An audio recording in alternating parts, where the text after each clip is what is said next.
Hi guys, வழக்கம் போல் நம்ம வீடியோக்கு ஒரு லைக்கை போட்டு உள்ளே வந்துடுங்க. சரி, ஓகே. லாஸ்ட் எபிசோடில் என்ன பார்த்துருப்போம்னா, நம்ம டே வந்துட்டு ஜங்குக்கு ரொம்ப மிஸ் பண்ணியிருப்பான். அப்படியே மிஸ் பண்ணி தவிச்சிருப்பான். அதோட கண்டினியூஸாக பார்க்கலாம். இப்போது நம்ம டேக்கு ரொம்ப கஷ்டமாக இருக்குது, ரொம்ப வருத்தமாக இருக்குது. ஜங்குக்கு இல்லாமல் ரொம்ப போர் அடிக்குது அவனுக்கு. அவன் யோசித்து பார்க்குறான், நம்ம ஜங்குக்கு எந்த அளவுக்கு ஹர்ட் பண்ணியிருக்கோம், நம்ம எப்படிலாம் கஷ்டப்படுத்தியிருக்கோன்னு. அது மட்டும் இல்லாமல் அவங்க அப்பா சொன்னதெல்லாம் நினச்சி பார்க்குறான். அப்போது அவன் நம்மளை இவ்வளோ சின்சியராக லவ் பண்ணியிருக்கானே, சார் நமக்காக அவன் எவ்வளோ சாக்ரிஃபைஸ் பண்ணியிருக்கான் அப்படின்னு சொல்லிட்டு எல்லா விஷயத்தையுமே அவன் யோசித்து பார்க்குறான். யோசித்து பார்த்துட்டு அவன் சரி, ஓகே, எல்லாம் மாறும் ஜங்குக்கு வந்தான் அப்படின்னு சொல்லிட்டு மனசை தைரியப்படுத்திட்டு போயிடுறான். இந்த சைடு ஜெய்ஹோக்கு ஒரே வருத்தமாக இருக்குது. ஜெய்ஹோப் இப்போதைக்கு எந்த ஷோஸும் நான் பண்ண மாட்டேன்னு சொல்லி பேட்டி கொடுத்துட்டான். இப்போ நம்ம ஜெய்ஹோப்க்கு என்ன பண்ணேன்னு தெரியாமல் அப்செட் ஆகியிருக்கான். அப்போ அவனுக்கு ஒரு கால் வருது. அவனும் ஹலோ சொல்லு ஜங்குக் அப்படின்னு சொல்லி கேட்குறான். நம்ம ஜங்குக் தான் கால் பண்ணியிருப்பான். இந்த மாதிரி ஜெய்ஹோப் கேட்குறான், என்னடா பையன் வாடி போயிருக்கான் போல டயாங்கு அப்படின்னு சொல்ல, அப்படியா, நான் இல்லாமல் நிஜமாவே வா அப்படின்னு சொல்லி கேட்க, அதுக்கு ஜெய்ஹோப்பு சொல்கிறான், ஆமாடா, மூஞ்சியை பார்க்கவே முடியல, ஒரே டல்லாகவே அலைகிறான், உன்னை மிஸ் பண்ணுறான் போல் அப்படின்னு சொல்ல, நம்ம ஜங்குக்கு ஓ அப்போ கன்ஃபார்மாக மிஸ் பண்ணலையா, தெரியலடா, மேபி அப்படின்னு சொல்கிறான். உடனே நம்ம ஜங்குக்கும் அதெல்லாம் இருக்கட்டும், இப்போ உனக்கு என்னாச்சு, கிடைச்சால உன்னோட ஒய்யான்னு அப்படி சொல்லி கேட்க, நம்ம ஜெய்ஹோப்பும் இல்லைடா அவள் கிடைக்கலடா, நான் எங்கடா போய் தேடுவேன், நானே மைண்ட் அப்செட்டில் இருக்கேன்டா அப்படின்னு சொல்கிறான். நிறையா ப்ரோக்ராம்ஸ்லாம் வேணான்னு சொல்லி இப்போதைக்கு ஸ்டாப் பண்ணி வச்சுருக்கேன் அப்படின்னு சொல்லி ஜெய்ஹோப் சொல்ல, நம்ம ஜங்குக்கும் ஸ்டாப் பண்ணு, ஏற்கனவே டிப்ரெஷனில் கிடக்கிறேன், இல்லை இது வேறையா, ஆமாடா எனக்கு ரொம்ப கஷ்டமாக இருக்குடா அப்படின்னு சொல்கிறான். நம்ம ஜங்குக்கும் சரி, ஓகே, உன் ஆளை பற்றி விசாரித்தேன், ஆனால் பாவண்டா அந்த பொண்ணு ரொம்ப கஷ்டப்பட்டுருக்குடா லைஃப்பில், அந்த பொண்ணுக்கு பேரண்ட்ஸ் கிடையாது, அந்த பொண்ணு ஃபாரினுக்கு கடத்தி கொண்டு அந்த பொண்ணை தப்பாக மிஸ்யூஸ் பண்ணியிருக்காங்க, அங்கேருந்து தப்பிச்சு வந்திருக்கு, எப்படியோ தப்பிச்சு ஒரு நல்லவங்க கையில் அந்த பொண்ணு மாட்டியிருக்காடா, அவங்க அந்த கண்ட்ரியிலேருந்து அந்த பொண்ணு இந்த கண்ட்ரிக்கே கூட்டு வந்திருக்காங்க, அந்த பொண்ணு கஷ்டப்படுறத பார்த்து, அந்த நல்லவங்க வேறு யாரும் இல்லை, இவங்க தான் அப்படின்னு சொல்லிட்டு அவள் இதுக்கு முன்னாடி இருந்த ஹவுஸ் ஓனரோட வீடு அட்ரஸ் எல்லாமே கொடுத்துட்றான் ஜங்குக்கு. சரி, ஓகே, இப்போ நான் அவங்கள போய் பார்த்து ஏதாச்சும் கிடைக்குமா என்ன, அவளே அங்கே கிடப்பா, போய் பாரு அப்படின்னு சொல்லி ஜங்குக்கு சொல்கிறான். ஜெய்ஹோப்பும் எடுத்தேன் பாரு ஓட்டும் அப்படிங்கிற மாதிரி ஸ்பீடாக அவளை நோக்கி போயிட்டுருக்கான். அப்படியே காரில் ஸ்பீடாக போய் அவன் சொன்ன அட்ரஸும் அவன் ரீச் பண்ணிட்டான். வேகமாக போகிறான். போய் பார்க்குறான், அந்த மாதிரி ஹவுஸ் ஓனர் தான் இருக்காங்க. பேசுகிறான். ஜெய்ஹோப் என்னால் நம்பவே முடியும்னு சொல்லிட்டு அந்தம்மா தையத்தக்கன்னு குதிக்குது, ஆண் கத்துது, ஏன்னா அவன் பெரிய செலிப்ரிட்டியில். உடனே நம்ம ஜெய்ஹோப்பு ப்ளீஸ் சைலண்ட்டாக இருங்க, நானே மாஸ்கெல்லாம் போட்டு பயந்து தான் வந்தேன், பப்ளிக்கில் நான் வரது தெரிஞ்சால் ஃபுல்லாக என்னை ரவுண்ட் அப் பண்ணிடுவாங்க, ப்ளீஸ் கொஞ்சம் சைலண்ட்டாக இருங்க அப்படின்னு சொல்ல, அவங்களும் வீட்டுக்கு தான் வேலைக்கு வந்தாளா அப்படின்னு சொல்கிறாங்க. ஆமாம், பரவாயில்லையே, அவள் டெஸ்டினி அவள் ரீச் பண்ணிட்டாளே அப்படின்னு. என்ன டெஸ்டினி, என்ன சொல்கிறீங்க அப்படின்னு கேட்க, ஒரு நிமிஷம் பாரு அவள் தங்கியிருந்த ரூமை அப்படின்னு சொல்லிட்டு அவங்க ஓப்பன் பண்ணி காட்டுறாங்க. பார்த்தா ஜெய்ஹோப்பை சின்ன வயசு லவ் பண்ணியிருக்கா. ஜெய்ஹோப்போட ஃபோட்டோஸ் எல்லாமே கலெக்ட் பண்ணி வச்சுருந்துருக்கான், நியூஸ் பேப்பரில் வர்றதுலேருந்து எல்லாமே.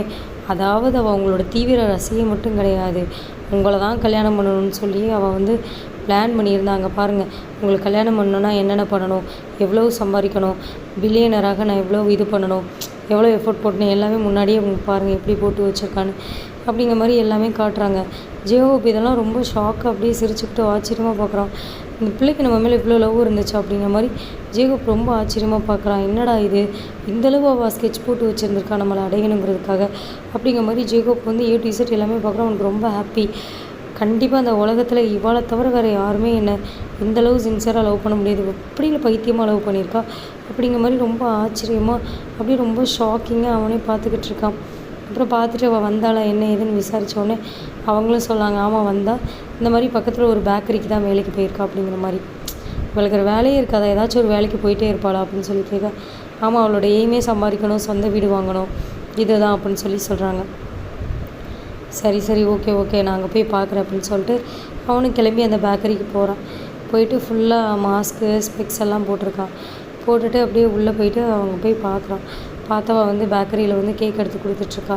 ஹலோ சொல்லுங்கள் சார், உங்களுக்கு என்ன வேணும் அப்படின்னு சொல்லி கேட்க, நீங்கள் தான் வேணும் அப்படின்னு சொல்ல, என்னதே அப்படின்னோடனே, இல்லை நீங்கள் தான் வேணும், கொஞ்சம் ஒரு நிமிஷம் வரீங்களா அப்படின்னோடனே, ஹலோ என்ன தப்பாக பேசிகிட்டு இருக்கீங்க, யார் நீங்கள் அப்படின்னோடனே, ஹே ஒரு நிமிஷம் வாடி காருக்கு அப்படின்னோடனே ஜேகோப் வாய்ஸ் இவளால் புரியுது, அனலைஸ் பண்ண முடியுது.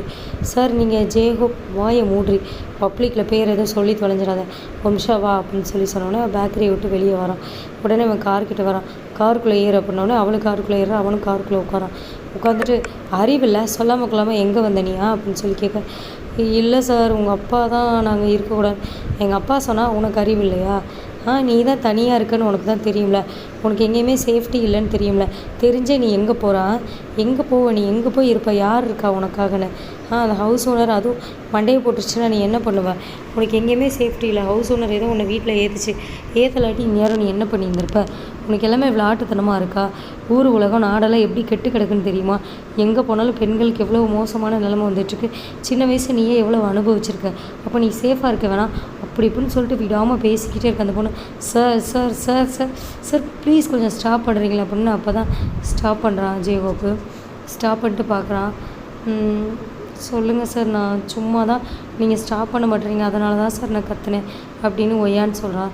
உடனே ஜேகோப்போ, இங்கே பாரு, நீ என் வீட்டிலே வந்து இரு, எங்கள் அப்பாட்டெல்லாம் நான் பேசிட்டேன், நீ உனக்கு எந்த பிரச்சனையும் இல்லை, அது மட்டும் இல்லை நீ என்ன கேட்காம எங்கேயுமே போகக்கூடாது வா அப்படின்னு சொல்லிட்டு அவன் வீட்டுக்கு கூப்பிட்டு போகிறான். ஃப்ரெஷ்ஷாக போயிட்டு வா, நான் வெயிட் பண்ணுறேன் அப்படின்னு சொல்லிட்டு உட்காந்துருக்கான். அவளும் அச்சோ எதுக்கு வெயிட் பண்ணுறான், என்னாச்சு ஏதாச்சுன்னு தெரியல அப்படின்னு சொல்லிட்டு சரி ஃப்ரெஷ்ஷப் ஆகலான்னு சொல்லிட்டு போகிறான். போயிட்டு குளிக்கலான்னு சொல்லிட்டு போகிறான். போயிட்டு நல்லா குளிச்சிட்ருக்கா, நல்லா வந்து ஷவர் பண்ணிகிட்ருக்கப்பே திடீர்னு சூப்பு வலிக்கு அப்படியே பொத்துன்னு விழுறா. அம்மா அப்படின்னு சொல்லி கத்துறான். உடனே ஜேகோப் என்னாச்சு அப்படின்னு சொல்லிட்டு வேகமாக ஓடுறான். வேகமாக உள்ளே அப்படியே அவசரமாக ஓடிடுறான். அவள் ரூம்குள்ளே வந்து பாத்ரூமில் குளிக்கிறதால அவள் வந்து சும்மா சாத்தி தான் வச்சுருப்பாள். ஐயோ சார் என்ன நீங்கள் வந்துட்டீங்க அப்படின்னு சொல்லி கேட்டோன்னே அவனும் வச்சுச்சோ ஒன்றும் பார்க்கல நான், அதான் நீ தான் டவல் தான் கட்டியிருக்கல அப்படின்னு. கட்டியிருக்கேன் சார், இருந்தாலும் என்ன உன்னால் எந்திக்க முடியுமா? இல்லை முடியலை, அப்புறம் என்ன அப்படின்னு சொல்லிட்டு அப்படியே அவளை குண்டு கட்டாக தூக்கிட்டு வந்து அப்படியே காட்டில் அப்படியே படுக்க வைக்கிறான். செம்ம ஃபிகராக இருக்கா, அப்படியே ஃபுல்லாக வந்து டவல் மட்டும்தான் அவள் கட்டியிருக்கிறா, செம்ம அழகாக இருக்கா. அப்படியே பார்க்குறான், அப்படி போய் இவ்வளோ அழகாக இருந்துட்டாடி, நீ மாடர்ன் ட்ரெஸ் போட மாட்டேற அப்படின்னே அவளுக்கு ஒரு மாதிரி ஷையாக ஃபீல் ஆகுது. அப்படியே காலெல்லாம் ஒரு மாதிரி இது பண்ணுறான்.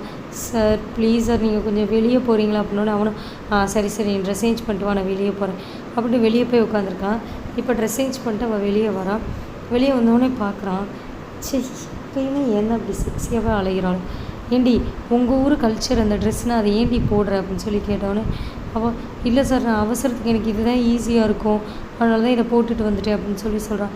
ஆமாம் நீ இந்த ஷார்ட்ஸ் அந்த மாதிரிலாம் போட மாட்டியா? இல்லைங்க சார் நான் அந்த மாதிரி மாடர்ன் ட்ரெஸ்லாம் போட மாட்டேன், நான் ட்ரெடிஷ்னலாக தான் போடுவேன். என்ன ட்ரெடிஷ்னலாக தான் போடுவேன்? ட்ரெடிஷ்னல் எவ்வளோ கிளாமராக இருக்குது, மாடர்னாக போட்டால் கூட ஒன்றும் தோணாது போல், இப்படி ட்ரெடிஷ்னலாக பார்த்தா தான் எனக்கு வேறு ஓவராக மூடாகுது, ஏன்னா அப்படி பண்ணுறாளோ இவா அப்படிங்கிற மாதிரி ஜேகோப் வந்து பார்த்துட்டு சரி உட்காரு, இங்கே பாரு புரியுதா, இனிமேல் நீ எங்கேயுமே போகக்கூடாது. எனக்கு வேறு பேச்சே வர மாட்டேங்குது, இவள் வேறு இவ்வளோ செக்ஸியாக இருக்காளே அப்படிங்கிற மாதிரி அவன் நினச்சிக்கிறான். அவளும் என்ன சார் சொன்னீங்க? இல்லை நான் ஒன்றும் சொல்லலை, ரொம்ப கிளாமராக இருக்குது ட்ரெஸ்ஸு, வாய் வளரிட்டேன் அப்படின்னு சொல்லிட்டு கொஞ்சம் நீட்டாக போடு சரியா அப்படின்னோடனே அவளும் சரிங்க சார் அப்படின்னு சொல்லி சொல்கிறான். நாளைக்கு என் ஃப்ரெண்ட்ஸ் வராங்க, எல்லாம் செம்மையாக டின்னர் பண்ணி வை சரியா? ஓகேங்க சார். உங்கள் ஃப்ரெண்ட்ஸ் நேம் அது வேறு உனக்கு சொல்லுமா? என் ஃப்ரெண்ட்ஸ் உனக்கு தெரியாதா? நம்ஜுனோ? தெரியும், ஜின்னும் தானே? ஆமாம் சரிங்க சார். Okay sir. கூடவே அவனும் வருவான், சார்லி தானே? கண்டிப்பாக வருவான். சரி ஓகே, நாளைக்கு எல்லாமே ரெடி பண்ணி வை. அவங்களோட ஃபேவரட் ஃபுட் ஐட்டம்ஸ் இதுன்னு அவள் எல்லாமே சொல்கிறான். அதான் உனக்கு நல்லாவே தெரிஞ்சிருக்கேன். சரி ஓகே அப்படின்னு சொல்லிட்டு அவன் கிளம்பி போயிடுறான். அப்படியே மறுநாள் ஆகுது. ஜேகோப்போட ஃப்ரெண்ட்ஸ் எல்லாம் வராங்க. ஜேகோப் என்ன ரெடியா அப்படின்னோடனே ரெடி சார், எல்லாம் எடுத்துகிட்டு வந்து வைக்கிறேன் அப்படின்னு சொல்லிட்டு இவன் சர்வ் பண்ணுறான். பார்த்தா நம்ஜுன்னு கேட்குறான், யார் அந்த பொண்ணு இவ்வளோ அழகாக இருக்க பொண்ணு? ஜேகோப் பொண்ணு வீட்டோட மெய்டு அப்படின்னு. மெய்டே இவ்வளோ அழகாக வச்சுருக்க அப்படின்னு சொல்லி நம்ம நம்ஜுன்னு சொல்கிறான். ஜின்னும் பியூட்டிஃபுல்லான மெய்டு வச்சுருக்கே அப்படின்றான். ஆனால் சார்லியில் குறுன்னு அவளையே பார்த்துக்கிட்டே இருக்கான், வச்சு கண்ணு வைக்காமல் அவள் சர்வ் பண்ணுறதே பார்த்துட்டே இருக்கான். அது ஜேகோப்க்கு ஒரு மாதிரி ஆகுது. சரி ஒயான் நீ உள்ளே போ, நான் சர்வ் பண்ணிக்கிற பொண்ணு. இல்லை சார் நான் பண்ணுறேன் போன்னு சொல்கிறேன்ல அப்படின்னோடனே அவள் போயிடுறான். போயிட்டு எதுக்கு இப்போ எரிஞ்சு விழுறான்? உன்னை புரிஞ்சிக்க முடியல ஜேகோப்பு கோப்பே வைக்கக்கூடாது இவன் மேலே அப்படின்னு சொல்லிட்டு கோவமாக இருக்கா. உடனே ஜேகோப் இப்போ உள்ள கிச்சனுக்குள்ளே வரான். வந்துட்டு என்னடி இது ட்ரெஸ்ஸு, இது என்ன அப்படின்னு சொல்லி அப்படியே அந்த இடுப்பை வந்து டச் பண்ணுறான். இன்னும் அவளுக்கு அப்படிங்கிற மாதிரி பண்ணுது. அப்படி இடுப்பு அப்படி பிடிச்சி அப்படி கிள்ளுறான், அப்படி பிணைகிறான். இப்படி தான் ட்ரெஸ் பண்ணுவியா, என் ஃப்ரெண்ட்ஸ் சொல்கிறப்ப இப்படி தான் செக்ஸியாக இருப்பியா அப்படின்னு சொல்லிட்டு அப்படியே பண்ணி, சார் சார் என்ன சார் பண்ணுறீங்க, எனக்கு ஒரு மாதிரி ஆகுது சார், ப்ளீஸ் சார் ப்ளீஸ் அப்படிங்கிறான். இவனும் வந்துட்டு செய்வதை அறியாமல் அவன் வாட்டுக்கில் வந்துட்டு எப்படி கிள்ளுறான், பிணைகிறான். சார் ப்ளீஸ் சார் கையெடுங்க சார் அப்படின்னோடனே அப்புறம் தான் ஜெய்கோப் இந்த மாதிரி ட்ரெஸ்ஸிங் சென்ஸ்லாம் பண்ணாத, ஃபுல்லாக கவர் பண்ணு அப்படின்னு சொல்லிட்டு அந்த கிச்சன் டவலை மேலே தூக்கி எறிஞ்சு போட்டு போயிடுறான். இவளும் அந்த ஓவர் கோட்டை வந்து போட்டுட்டு எதுக்கு இந்த மாதிரிலாம் கோவப்படுறாரு அப்படின்னு சொல்லிட்டு இப்போ வந்துட்டு ஜூஸ் எடுத்துகிட்டு வரான். அப்போயும் சார்லி வச்சக்கண்ணு எடுக்காமல் பார்த்துட்டே இருக்கான். இதை பார்க்குற ஜெய்கோப்புக்கும் கடுப்பாகுது. அவளை வந்து உள்ளே போக சொல்கிறான் ஜெய்கோப்பு. அப்போ சார்லி வந்து என்னடா மெய்டுன்னா அவங்க இங்கே தானே நிற்பாங்க, அவங்களையும் உள்ளே போக சொல்கிறான், அப்புறம் யார் சர்வ் பண்ணுவா அப்படின்னு சொல்லி சொல்கிறான். உடனே ஜெய்கோப்புக்கு அது பிடிக்கவே இல்லை. சார்லியும் கொஞ்சம் ஜாடையில் பேசுகிறான், உன் வீட்டில் மெய்டு கூட இவ்வளோ அழகாக இருக்காங்களேடா அப்படின்னு சொல்லிட்டு. உடனே வந்து அதுக்கு வந்து சிரிக்கிறா. இதை பார்க்குற ஜெய்கோப்புக்கு கோவம் வருது. அப்படியே உன்னை உள்ளே போன்னு சொன்னேன் அப்படின்றான். அப்படியே போயிடுறாவா, நீ சாப்பிடு அப்படின்னு சொல்லிட்டு இவங்களை சாப்பிட வச்சுட்டு அனுப்பிட்டு இப்போ ஜெய்கோப் வரான். வந்து இங்கே வாடி அப்படின்றான். உடனே என்னங்க சார் பண்ணான், இப்போ எதுக்கு ஓவர் கோட்டை போட்டிருக்க அப்படின்னு சொல்லி கலட்ட சொல்கிறான். அவ்வளோ அப்படி பேன் பார்க்க இந்த எபிசோடு இங்கே எண்ட் பண்ணுறேன்.